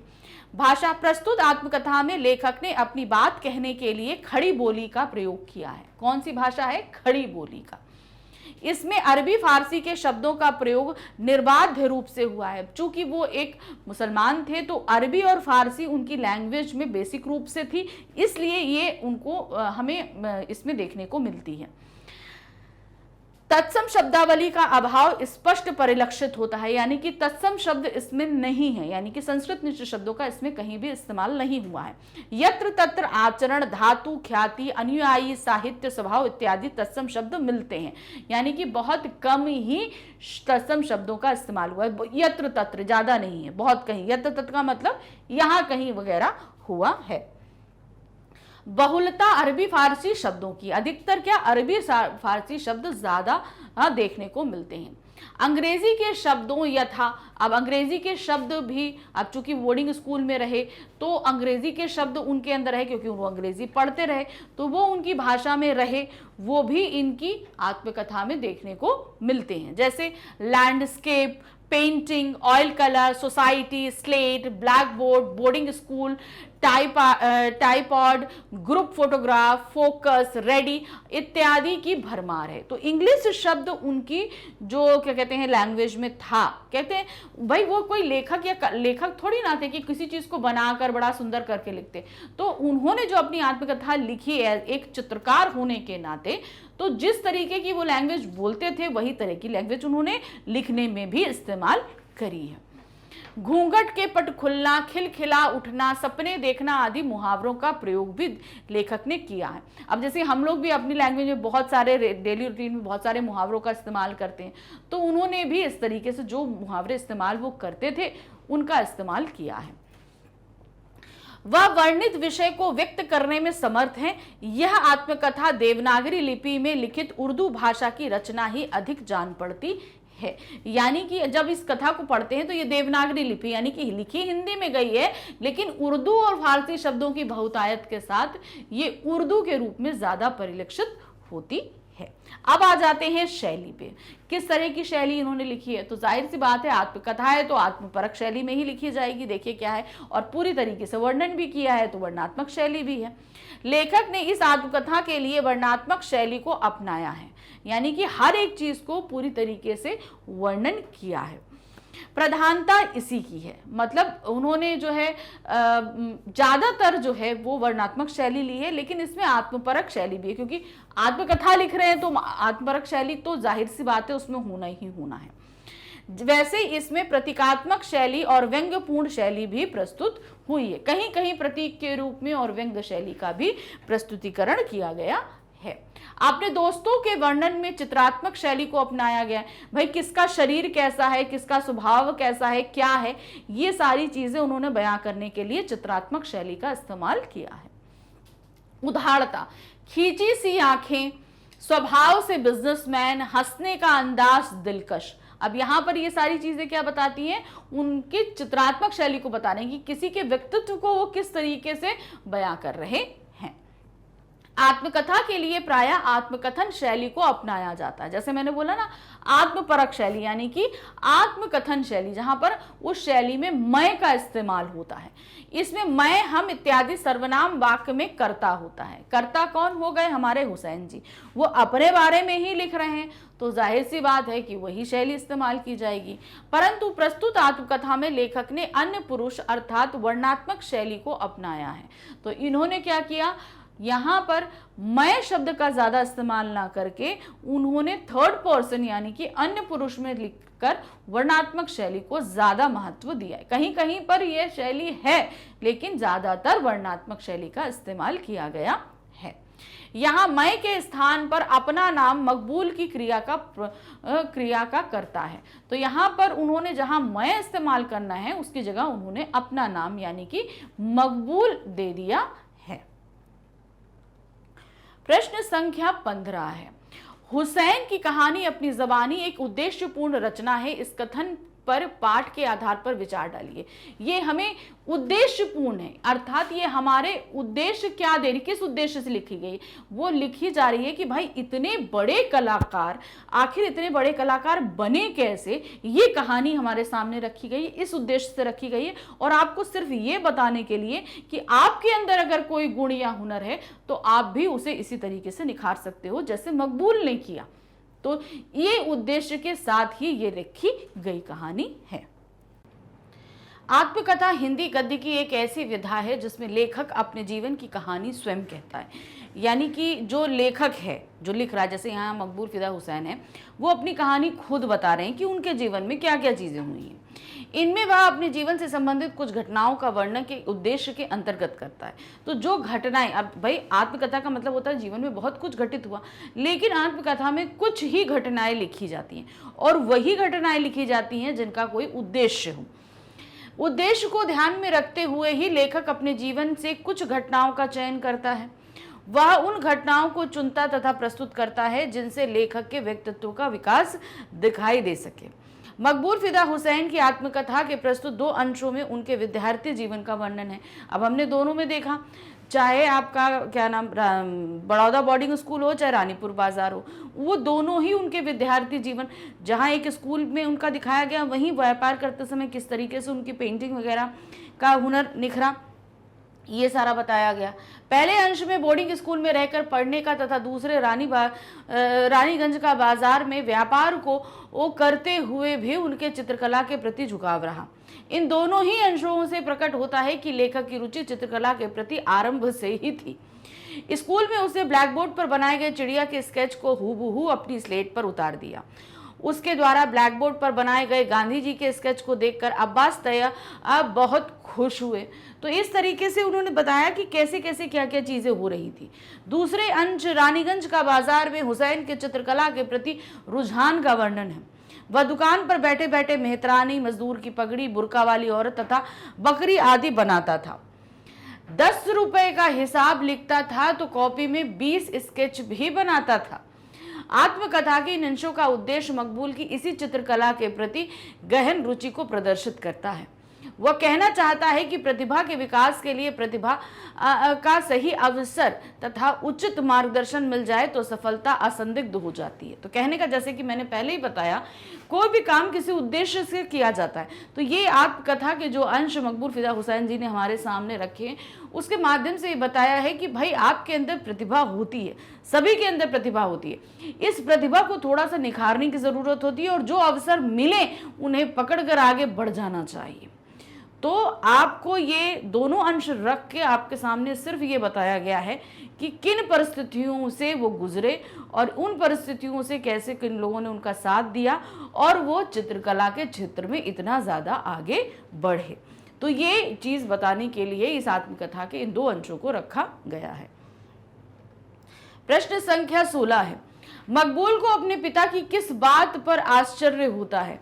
मकबूल को ये चीज़ पता था कि भाई उनके पिता जो हैं वो व्यापार से चीज़ों पे ज़्यादा, उन व्यापारी थे, तो किस तरीके से वो चित्रकला के प्रति इतना हो गए कि बेटी की पिक्चर देखकर वो हुए और उसको व्यापार में ना देकर उन्होंने कहा कि नहीं ठीक है, तुम्हारा चित्रकला के प्रति इतना रुझान है तो तुम वो कर सकते हो। बेंद्रे मकबूल के घर गए और उनके अब्बा से मुलाकात की। बेंद्रे से बातें करने के बाद दूसरे दिन अब्बा ने बम्बई से विंसन न्यूटन ऑयल ट्यूब और कैनवास मंगाने का आदेश दे दिया। वह दूसरी तरह का ज़माना था। मकबूल के पिता इंदौर के कपड़ा मिल में काम करते थे। वहाँ का माहौल कला के अनुकूल नहीं था। काजी और मौलवी उनके पड़ोसी थे, वे भी कला को अच्छा काम नहीं समझते थे। परिस्थिति पूरी तरह मकबूल के ये पसंद कला के प्रतिकूल थी। तो समझ में आया ना कि जो उनके पिता थे वो जिस फील्ड में थे उस फील्ड का कला से कोई मतलब नहीं। उनके आस पास का माहौल भी कला को नापसंद करने वाला था। इसके बावजूद भी उनके पिता ने अपने बेटे के हुनर को समझा, उसके इंटरेस्ट को समझा और जो है वो कलर्स जो है बॉम्बे से मंगाए, कैनवस और कलर मंगा कर दिए। तब कला को राजा महाराजा और अमीरों की अय्याशी का साधन माना जाता था। महलों से उतरकर कारखानों तक पहुंचने के लिए कला को अभी आधी शताब्दी की ज़रूरत थी। यानी कि जिस समय मकबूल के अंदर ये इंटरेस्ट जगा, उस समय तक जो ये कला है, पेंटिंग है यानी कि चित्रकारी है, ये खाली अमीरों के शौक हुआ करते थे, क्योंकि ये चीज़ ऐसी थी कि ये लोगों को अपनी ज़रूरतें ही पूरी नहीं होती थी, तो इन सब चीज़ों में पैसे क्या वो वेस्ट करेंगे। तो ये एक ऐसा चीज़ थी जिसको सिर्फ अमीर लोग ही अफोर्ड कर सकते थे। अब लोगों, एक आम जनता के अंदर जो है चित्रकला को लेकर इंटरेस्ट जागे, इसके लिए अभी आधी सदी यानी कि 50 साल और लगने वाले थे, तब कहीं जाके लोगों के अंदर इस तरीके का कोई इंटरेस्ट जागता। मकबूल को यह देखकर आश्चर्य हुआ कि उपयुक्त परिस्थिति में उनके पिता अपने पुत्र को आर्ट के क्षेत्र में प्रोत्साहित करने के लिए किस प्रकार राजी हो गए। मतलब सारी परिस्थितियां अनुकूल थी, कोई ऐसा नहीं था कि भाई होता ना, पिताजी ये रहते हैं कि भाई बच्चा ऐसा काम करे कि भविष्य में जाकर उसकी अर्निंग हो सके, वो आगे क्या कहते हैं अपना कमा खा सके। लेकिन जो उस समय का माहौल था वो साफ ये बताता था कि इससे ज़्यादा अर्निंग होने वाली नहीं है। लेकिन तब भी उनके पिताजी इस क्षेत्र में जाने के लिए राज़ी हो गए और अपने बेटे को जाने दिया। उनकी स्वतंत्र विचारधारा ने 50 वर्ष बाद की स्थिति कैसी की कल्पना कर ली थी। अब पिताजी ने 50 साल बाद क्या स्थिति होगी इस चीज़ को उन्होंने सोच लिया था क्या? ये मकबूल सोचते हैं। बेंद्रे की सलाह पे उन्होंने अपने बेटे मकबूल के रास्ते के सभी पारंपरिक अवरोधों को की उपेक्षा की और मकबूल को कला के क्षेत्र में आगे बढ़ने का आशीर्वाद दिया। तो किस तरीके से विपरीत परिस्थितियों के होते हुए भी पुत्र का साथ दिया पिता ने और उसकी कला को आगे बढ़ाया। इसी बात को देखकर सोचकर मकबूल को आश्चर्य होता है। प्रश्न संख्या 17 है, बंबई आर्ट सोसाइटी ने बेंद्रे को किस कलाकृति के लिए पुरस्कृत किया था? अब यहाँ पर देखिए कुछ नाम आएंगे, कुछ सन आएंगे, उनको ध्यान से देखिएगा। बेंद्रे इंदौर के सर्राफा बाजार में ऑन स्पॉट पेंटिंग करते हुए मकबूल को मिले थे। ऑन स्पॉट पेंटिंग का मतलब जानते हैं ना कि तुरंत का तुरंत बना देना। आजकल ऐसे बहुत स्केच राइटर्स आपको रोड किनारे बैठे दिखेंगे जो तुरंत के तुरंत आपके स्केच बना देते हैं।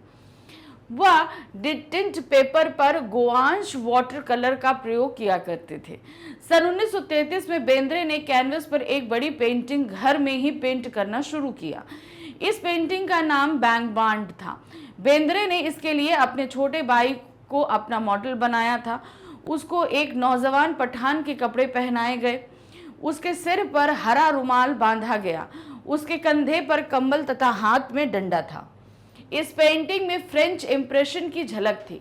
रॉयल अकादमी का रूखा रियलिज्म, उस पर एक्सप्रेशनिस्ट ब्रश स्ट्रोक का ढांचा। इस पेंटिंग पर बंबई आर्ट सोसाइटी ने बेंद्रे को चांदी का मेडल प्रदान किया। यह हिंदुस्तानी मॉडर्न आर्ट का पहला क्रांतिकारी कदम था। तो समझ में आया बेंद्रे द्वारा बनाई गई ये पेंटिंग क्या थी और किस तरह के स्ट्रोक्स थे, कैसे कलर थे, कौन उनका मॉडल बना, सभी कुछ है। और किसने इनको जो है बंबई आर्ट सोसाइटी ने बेंद्रे को चांदी का मेडल प्रदान किया था। प्रश्न संख्या 18 है, मकबूल ने ऑयल कलर प्राप्त करने के लिए क्या तरीका अपनाया? मकबूल ने एक विज्ञापन देखा, फिल्म का विज्ञापन देखा और उनको वो ऑयल पेंटिंग से करने की एक सनक से शुरू हो गई। अब चूंकि उनके पास ऑयल कलर्स नहीं थे तो वो उन्हें चाहिए थे, तो उसके लिए उन्होंने क्या किया? उसके लिए उन्होंने अपनी जो कुछ बुक्स जो हैं 2 बुक्स बेच दी और तब ऑयल कलर खरीदा और उससे ऑयल पेंटिंग बनाई, जिसको देखकर उनके चाचा तो बहुत गुस्सा हुए थे मगर पिताजी बहुत खुश हुए और अपने बेटे को गले से लगा लिया था। मकबूल ने फिल्मी पोस्टर को देखा तो उसको ऑयल कलर से बनाने का विचार उसके मन में आया। यह विचार बार बार उसके मन में उठने लगा मगर उसके पास ऑयल कलर थे ही नहीं। अब तक तो वह वाटर कलर अथवा रंगीन चौक का प्रयोग करके ही चित्रकारी करता रहा था। ऑयल कलर खरीदने के लिए मकबूल के पास पैसे नहीं थे। अब्बा से भी वह पैसे नहीं मांग सकता था क्योंकि अब्बा तो मकबूल को एक सफल बिजनेसमैन बनाना चाहते थे। अब बेटे को अगर बिजनेसमैन बनाना चाहते हैं, बेटा ये जानता है, तो दूसरे शौक के लिए पिताजी पैसे नहीं देंगे, ये वो जानता था, इसीलिए उनसे भी नहीं मांग सकता था। वह उसको पैसे क्यों देते? मकबूल को एक उपाय सूझा। वह सीधा अली हुसैन रंग की दुकान पर पहुंचा और ऑयल कलर्स की ट्यूबें खरीद डाली। इसके लिए उसने अपनी स्कूल की 2 किताबें जो संभवतः भूगोल और इतिहास की थी बेच दी। यानी कि हिस्ट्री और ज्योग्राफी की बुक बेचकर उसको जो पैसे मिले उसने जाकर उनके ऑयल कलर खरीद लिए। उसने अपनी पहली ऑयल पेंटिंग चाचा की दुकान पर बैठ के बनाई। इससे चाचा बहुत नाराज हुए और इसकी शिकायत अपने बड़े भाई से की। जब मकबूल के पिता ने पेंटिंग देखी तो अपने बेटे को गले से लगा लिया। उन्हें वो पेंटिंग बहुत पसंद, मतलब उन्हें एक्सपेक्टेशन ही नहीं थी कि उनका बेटा इतना अच्छा कर सकता है। पेंटिंग से बनाता था थोड़ी बहुत, ये उनको पता था, लेकिन इतनी अच्छी बनाएगा इस चीज़ का उनको जो है बिल्कुल भी अंदाज़ा नहीं था। प्रश्न संख्या 19 है, मकबूल को ऑयल कलर का प्रयोग चित्रकारी में करने का विचार कब आया? जब उन्होंने एक फिल्मी इश्तिहार देखा, एक जो है फिल्म का एडवर्टाइजमेंट देखा जो एक तांगे में लगा हुआ उनकी दुकान के सामने से गुजरा था। उस इश्तिहार को देखकर उनके मन में जो है ऑयल कलर से पेंटिंग बनाने का विचार आया था। मकबूल अब तक अनेक चित्र बना चुका था। इन चित्रों को बनाने के लिए उसने रंगीन चौक अथवा वाटर कलर्स का ही प्रयोग किया था। एक दिन वह दुकान पर बैठा था, उसके सामने एक तांगे से को गुजरते देखा जिस पर फिल्मी विज्ञापन लटका हुआ था। उस मूक फिल्में बना करती थी सॉरी, उस दौरान क्या साइलेंट मूवी बनती थी, मतलब डायलॉग्स नहीं होते थे, तो कुछ भी मतलब होता था। तो इस वजह से उन फिल्मों के पोस्टर्स को थोड़ा सा आकर्षक बनाया जाता था ताकि लोग आकर्षित हो। उसके विज्ञापन के लिए तांगे पर इश्तिहार लगाकर बैक बैंड की ध्वनि, ये पता है ना, जो बैंड की जो ध्वनि होती है वो ध्वनि के साथ उसे शहर की गलियों और सड़कों में घुमाया जाता था। अब इस तरह भाई पहले तो गाड़ियों में ये जो म्यूज़िक आजकल होता है ना वो नहीं होता था, तो अगर इस तरह का कहीं म्यूज़िक बजता हुआ होता था ना तो लोग बहुत जल्दी आकर्षित होते थे कि आखिर ये क्या है। तो इसीलिए उस इश्तिहार को एक तांगे में बांध दिया जाता और पीछे से म्यूज़िक चलाया जाता, जिससे लोग उसकी तरफ आकर्षित होते कि हाँ ये मूवी रिलीज़ होने वाली है। पतंग के कागज पर बने हीरो हीरोइन के चित्र वाले पर्चे बांटे जाते थे। तो पतंग का कागज आप जानते हैं ना, जो पतंगी कागज होता है एकदम पतला सा, उस पर हीरो हीरोइन के, वो बहुत ही पतला सा होता था, वो पर्चे बांटे जाते थे लोगों में। मकबूल ने देखा कि रंगीन कागज पर छाया कोल्हापुर के शांताराम की फिल्म सिंहगढ़ का पोस्टर तांगे पर लगा था। उसने एक मराठा योद्धा हाथ में नंगी तलवार तथा ढाल लिए खड़ा दिखाई दे रहा था। मकबूल के मन में तुरंत यह विचार आया कि ऑयल कलर का इस्तेमाल करके इसकी ऑयल पेंटिंग बनाई जाए। तो इस तरह उन्होंने इश्तिहार देखा और इश्तिहार में जो चीज़ें देखी उसको देखकर उनके मन में तुरंत ये विचार कौंधा कि इसे हम ऑयल कलर से बनाएंगे। प्रश्न संख्या 20 है, जनरल स्टोर की दुकान पर बैठते समय मकबूल ने चित्रकारी के प्रति अपने रुझान को किस प्रकार प्रकट किया? अब उनके चाचा की दुकान थी जनरल स्टोर की, जब उनकी छुट्टियां पड़ती वो आते तो उनको वहाँ पर बैठा दिया जाता। अब बैठाने के साथ ही उनसे अपेक्षा की जाती कि भाई वो व्यापारी के एक गुर सीखें, लेकिन भाई वो उनका रुझान तो चित्रकला की तरफ था।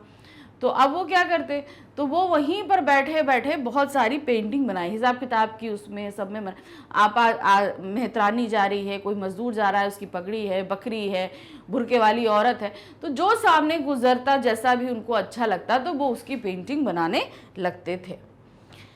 मकबूल अपने चाचा की जनरल स्टोर की दुकान पर बैठता था। उसके पिताजी का आदेश था कि वह छुट्टी के दिन यहाँ बैठकर व्यापार के गुण सीखे, परंतु मकबूल का रुझान तो कला की ओर था। उसका ध्यान सदा स्केच बनाने में लगा रहता था। जनरल स्टोर के सामने से अक्सर एक मेहतरानी घूंघट डाले गुजरा करती थी। वह कपड़े धोने का साबुन की टिकिया लेने दुकान पर आया करती थी। चाचा को देखकर वह घूंघट हटा देती और प्रायः मकबूल की नाक पकड़कर खिलखिलाकर हंसा करती थी। तो किस तरीके से वो जो है थोड़ा सा फ्रेंडली जैसे होती थी उस तरीके से थी। मकबूल ने उसके कई स्केच बनाए थे। एक स्केच उसके हाथ लग गया, किसके, लड़की के, जो औरत आती थी, जिसको उसने फुर्ती से अपनी चोली में छिपा लिया। मकबूल ने बड़ी चतुराई से एक पिपरमिंट की गोली उसे देकर स्केच उससे प्राप्त कर लिया। इसके अतिरिक्त उसने गेहूं की बोरी उठाए मजदूर, पेच वाली पगड़ी होता है ना, जैसे घुमा घुमा के जो पगड़ी बांधी जाती है उसको पेच वाली पगड़ी कहते हैं, पठान की दाढ़ी और माथे पर सिजदे के निशान, बुर्का पहने औरत और बकरी के बच्चे इत्यादि के स्केच भी दुकान पर रहते हुए बनाए। तो यानी कि वहां बैठाया तो उनको गया था व्यापारी के गुण सीखने के लिए, लेकिन वहां स्केच बना रहे थे वो। तो इससे पता चलता है कि भाई उनको कहीं पे भी ले जाओ, उनका ध्यान सिर्फ पेंटिंग्स पर था, और ये चीज यहाँ इस पूरे घटनाक्रम से यहाँ पता चलती है। प्रश्न संख्या 21 है, मकबूल के पिता ने अपने चाचा मुराद अली को व्यापार में क्या सहायता की, वह मकबूल से क्या चाहते थे। अब किस तरीके से उनको सहायता करी मकबूल के पिता ने और वो क्या चाहते थे। तो भाई मकबूल के पिता का पहले ये जनरल स्टोर था, फिर वो नहीं चला, तो मतलब जगह जगह उनको व्यापार के लिए बहुत सपोर्ट किया मकबूल के पिता ने। मकबूल फिदा हुसैन के पिता ने अपने भाई मुराद अली को रानीगंज बाजार में एक जनरल स्टोर की दुकान खुलवा दी थी। फिदा साहब सर करीम भाई की मालवा टेक्सटाइल में टाइम कीपर थे। तो मतलब कौन, मकबूल के पिताजी। किंतु व्यापार में उनकी दिलचस्पी नहीं थी, उनके पिता को बिजनेस में कोई इंटरेस्ट नहीं था, वो जॉब कर रहे थे और वो वही करना चाहते थे। उनका छोटा भाई मुराद अली पहलवानी करता था, पहलवानी छुड़वा कर दुकान करवाई। उसके ना चलने पर फिर कपड़े की दुकान खुलवाई। तो पहले तो रानीगंज में जनरल स्टोर खुलाया, फिर कपड़े की दुकान खुलवाई, वह भी नहीं चली तो तोपखाना रोड पर आलीशान रेस्तोरां खुलवा दिया। फिर उसके बाद क्या खुलवाया, एक रेस्टोरेंट खुलवा दिया। फिदा साहब चाहते थे कि उनका बेटा छुट्टी वाले दिन दुकान पर बैठे और व्यापार के गुण सीखे। मकबूल उन दुकानों पर बैठता अवश्य था, परंतु उसका ध्यान सदा ड्राइंग और पेंटिंग पर लगा रहता था कि भाई भविष्य में क्या करेगा, पेंटिंग बनाएगा, शौक है ठीक है, लेकिन अर्निंग के लिए तो कुछ चाहिए। तो वो सोचते थे कि भाई अगर चाचा के साथ बैठेगा तो कम से कम कुछ सीखेगा और आगे चलकर उसको भी हम कोई ना कोई दुकान खुलवा देंगे, इसलिए उन गुण को सिखाने के लिए दुकान पर बैठाया जाता था। लेकिन वो उससे ज़्यादा उनका ध्यान कहाँ, पेंटिंग्स बनाने में लगा रहता था। उसे चीज़ों की कीमतें याद नहीं रहती थी, ना कपड़ों की ये पहनाई का पता था। उसे होटल में घूमती चाय की प्यालियों की गिनती और पहाड़े जुबानी याद रहते थे। गल्ले का हिसाब किताब सही रहता था। शाम को हिसाब में 10 रुपए लिखता था तो किताब में 20 स्केच बनाता था। इस तरह उसका ध्यान ड्राइंग में ही लगा रहता था। तो पिता ने जहाँ चाचा के लिए इतनी हेल्प करी, वहीं वो मकबूल से चाहते थे कि वो व्यापारी का गुण सीखे जो उनके आगे आकर काम आए। लेकिन भाई पिता को क्या पता था कि भाई आगे चलकर ये बहुत बड़े पेंटर बनने वाले हैं और विश्वविख्यात पेंटर बनेंगे। तो लेकिन तभी भाई एक पिता को एक टेंशन रहती है, वो टेंशन लाजमी सी बात है मकबूल के पिता को भी थी, इसीलिए वो चाहते थे कि वो व्यापारी का गुण सीखे। प्रश्न संख्या 22 है, स्कूल में अपने क्रियाकलापों तथा चित्रकारी के संबंध में मकबूल ने क्या लिखा है। अब मकबूल के ये जो 2 अंश हमारे सामने आए हैं, बड़ौदा का बोर्डिंग स्कूल और रानीगंज बाजार, इसमें इन्होंने चित्रकारी के बारे में कही। पहले जैसे बोर्डिंग स्कूल है तो उसमें उनका खाली चित्रकारी के प्रति रुझान शुरू हुआ था, लेकिन दूसरा जो रानीगंज बाजार है उसमें दिखाया कि किस तरीके से वो एक सनक में बदल गया और उन्होंने इसे आगे बढ़ाया है। तो वो सारी क्रियाकलापों को यहाँ आपको शॉर्ट में लिखना है। स्कूल में मकबूल खेल कूद में हिस्सा लेता था। उसको हाई जंप यानी ऊंची कूद में प्रथम पुरस्कार प्राप्त हुआ, परंतु दौड़ में वह कोई इनाम प्राप्त ना कर सका और फिसड्डी सिद्ध हुआ। तो लॉन्ग जंप में उन्होंने लिखा, लेकिन जो रनिंग होती है उसमें वो नहीं कर पाए। एक बार ड्राइंग मास्टर मोहम्मद अतर ने ब्लैक बोर्ड पर सफ़ेद चौक से एक बहुत बड़ी चिड़िया बनाई और लड़कों से उसकी नकल अपनी अपनी स्लेट पर करने का आदेश दिया। पहले स्लेट चलती थी ना जो बच्चों के पास अभी होती है चौक से, वैसे उस पर दिया कि उस पर बनाइए। मकबूल ने अपनी स्लेट पर चिड़िया बनाई। उसे देखकर ऐसा लगा जैसे हूबहू वही चिड़िया ब्लैक बोर्ड से उतरकर उसकी स्लेट पर आ बैठी ही हो। इस चित्र पर उसको 10 में से 10 नंबर मिले। मतलब टीचर इतना खुश हुए क्योंकि हूबहू वैसी ही पिक्चर बनाई गई थी। एक बार 2 अक्टूबर को गांधी जी की जयंती स्कूल में मनाई जा रही थी। क्लास शुरू होने से पहले ही मकबूल ने ब्लैक बोर्ड पर गांधी जी का फोटो बना दिया। उसे देखकर अब्बास तैयब जी बहुत खुश हुए थे। इतना सुंदर फोटो बना था, उनका चित्र बना था कि ड्राइंग टीचर देखकर बहुत ज़्यादा खुश हो जाते हैं। मदरसे के जलसे के मौके पर मौलवी अकबर ने मकबूल को इल्म मतलब ज्ञान पर 10 मिनट का भाषण याद कराया था। तो मदरसे अर्थात बोर्डिंग स्कूल में जो जलसा यानी कि कोई फंक्शन होगा उस पर मौलवी साहब ने उन्हें कुछ लाइन, मतलब एक स्पीच देने के लिए कुछ लाइंस जो है याद कराई। उसे अभिनय के साथ भाषण देना था।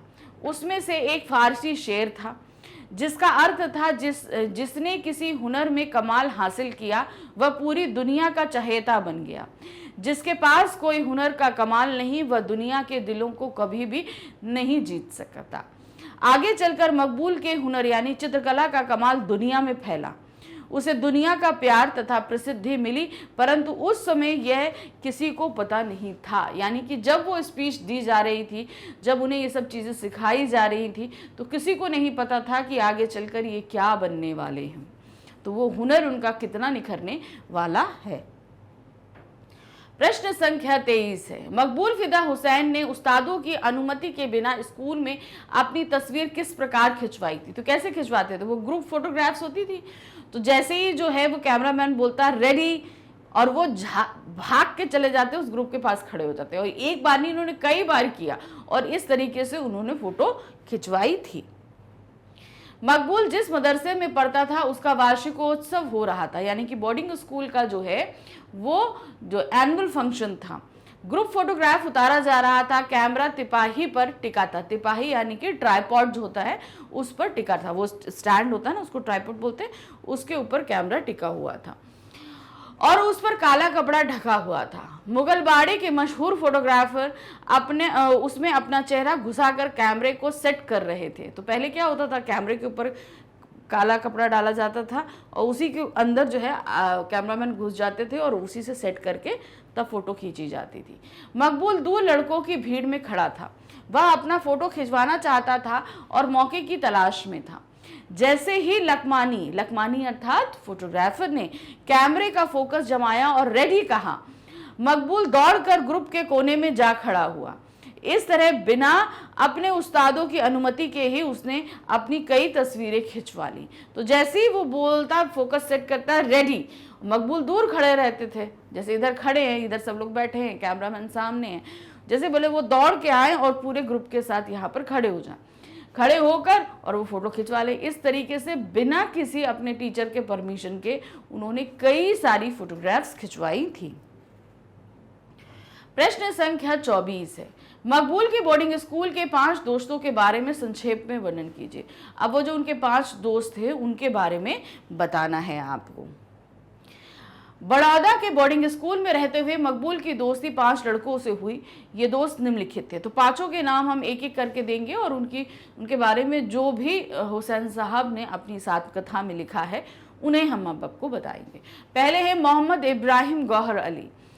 इनका कद छोटा था तथा नजरें जो हैं वो ठहरी हुई थी, मतलब थोड़ा सा सेटल डाउन व्यक्तित्व के व्यक्ति थे।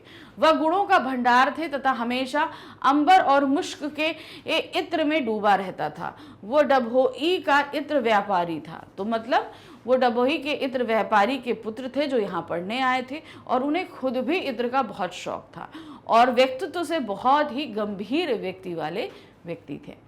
अरशद उनका दूसरा मित्र था। कौन? अरशद डॉक्टर मनवरी का लड़का था। वह सदा हंसता रहता तथा गाने और खाने का शौकीन था।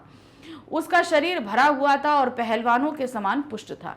अब वो डॉक्टर के पुत्र थे, यहाँ पढ़ने आए थे, गाने और खाने के शौकीन थे, हंसमुख मिजाज के थे। चूंकि खाने के शौकीन थे, हंसमुख थे, हमेशा प्रसन्न रहते थे, तो शरीर भी उनका उसी तरीके से तंदुरुस्त रहता था। नेक्स्ट है हामिद कंवर हुसैन। खुश मिजाज और बातून था। वह बात में बात मिलाने में चतुर था। दंड बैठक और कुश्ती का शौकीन था। मतलब अब ये जो इनके मित्र थे ये बहुत खुश मिजाज थे। आप कोई भी बात शुरू करो उस बात में वो बात मिला लेते थे, अर्थात उस बात में हर बात की जानकारी उनको थी और बात करने के बहुत शौकीन थे, इसलिए बातों में बात मिला लेते थे। और क्या था? दंड बैठक और कुश्ती का बहुत शौक था, यानी कि वो एक तंदुरुस्त व्यक्तित्व थे। नेक्स्ट है अब्बास जी अहमद। शरीर गठा हुआ, रंग साफ तथा आंखें जापानियों जैसी कुछ खिंची हुई। उनकी हंसी मोहक थी तथा वह स्वभाव से व्यापारी था। अब देखिए ये भी शरीर से बहुत ही पुष्ट थे, साफ सुथरी आंखें थी इनकी, लेकिन जापानियों की आंखें जैसे यहाँ से खिंची होती ना, ऐसे करके ऐसे होती, वो उस तरीके से उनकी खिंची आंखें थी। और हंसी मोहक थी तथा स्वभाव से व्यापारी थे, यानी कि जैसे होता है ना व्यापारी के अंदर होता है नफा नुकसान, हम ये क्यों लें कैसे लें, तो हर चीज में उनका ये पुट झलकता था। अब्बास अली फिदा, लहजा नरम तथा माथा ऊंचा था, वह खामोश रहता तथा वक्त का पाबंद था, उसके हाथ में किताब हमेशा रहती।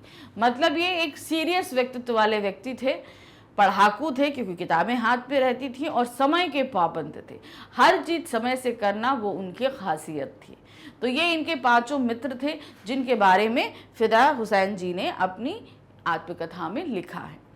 प्रश्न संख्या 25 है, मकबूल ने बोर्डिंग स्कूल के बारे में क्या लिखा है। अब उन्होंने बोर्डिंग स्कूल के बारे में, याद रखिएगा स्कूल के बारे में उन्होंने जो चीजें लिखी हैं वो आपको यहाँ बतानी है। मकबूल को बड़ौदा के जिस बोर्डिंग स्कूल में भेजा गया वो दारुल तुलबा यानी छात्रावास मदरसा हुस्सामिया संगबाई माता रोड गौड़ी रोड गेट पर स्थित था। सुलेमानी जमात का यह बोर्डिंग स्कूल तालाब के किनारे पर था। हकीम तैयबजी इसके प्रबंधक थे। वह यूनानी पद्धति की दवाएं बनाते थे। कौन? तैयबजी जो हैं वो यूनानी पद्धति की दवाएं बनाया करते थे। उनकी यूनानी दवा अर्के तिहाल पूरे गुजरात में मशहूर थी, मतलब लोग उसका बहुत सेवन करते थे और पूरे गुजरात में उनकी ये दवा फेमस थी। और अपनी इसी दवा के कारण हकीम तैयबजी ये भी प्रसिद्ध थे। तैयबजी नेशनल कांग्रेस तथा महात्मा गांधी के अनुयायी थे। इसी कारण छात्रावास में छात्रों को अपने सिर पर बाल कटवा कर तथा उस पर गांधी टोपी पहनकर रहना पड़ता था। अब चूंकि वो गांधी जी से बहुत ज़्यादा प्रेरित थे तो उनके तरह से ही वो पूरा माहौल उस छात्रावास का चलाते थे। गांधी टोपी पहननी है, कुर्ता पैजामा लोगों को वहां पर पहन के रहना होता था। उनको अपने शरीर पर खादी का कुर्ता और पैजामा पहनना होता था। किसको? बच्चों को। बड़ौदा के बोर्डिंग स्कूल में मौलवी अकबर कुरान और उर्दू साहित्य पढ़ाया करते थे। वे इस्लाम धर्म के विद्वान थे। मकबूल के कक्षा अध्यक्ष केशवलाल गुजराती भाषा के शिक्षक थे। Major Abdullah Pathan scout master थे। बैंड मास्टर थे गुल जमा खान। मोहम्मद अतहर ड्राइंग पढ़ाते थे। वहां बावर्ची गुलाम रोटियां पकाते थे और बीबी नरगिस गोश्त की रसेदार तरकारी तैयार करती थी। तो इस तरीके से ये सभी टीचर, हेडमास्टर, वहां के बावर्ची सब कोई थे, क्योंकि ये एक छात्रावास था अर्थात हॉस्टल था, तो खाने पीने रहने का सभी का इंतजाम वहां पर था। और ये वहां के जो प्रबंध थे वो बड़े अच्छे इन्होंने बताए हैं। तो इस तरीके से पूरा पाठ यहाँ समाप्त हुआ। ये हमारे अंतराल का जो पहला चैप्टर था वो हमने यहाँ समाप्त किया। आई थिंक आपको अच्छे से समझ में आया होगा कि इसमें क्या क्या चीज़ें। चैप्टर रहता कोई मुश्किल नहीं था क्योंकि ये उनकी आत्मकथा पर आधारित था। हमने अच्छे से समझा, अच्छे से कर लिया। तो मैग्नेट ब्रेन्स आपको जो 100% फ्री एजुकेशन दे रहा है, इसका पार्ट बने रहिए, अच्छे से अपनी पढ़ाई करते रहिए, बढ़िया जो है मार्क्स लेकर आते रहिए। तो आप किसी भी क्लास में हैं, यहाँ आकर आसानी से अपने किसी भी सब्जेक्ट की पढ़ाई कर सकते हैं बिना किसी पेमेंट के। तो अच्छे से पढ़ाई करिए और अच्छे मार्क्स लाइए। तो अभी हमारी अंतराल बुक का नेक्स्ट चैप्टर एक बाकी है, तो मिलते हैं नए चैप्टर के साथ में। Thank you for watching, bye bye.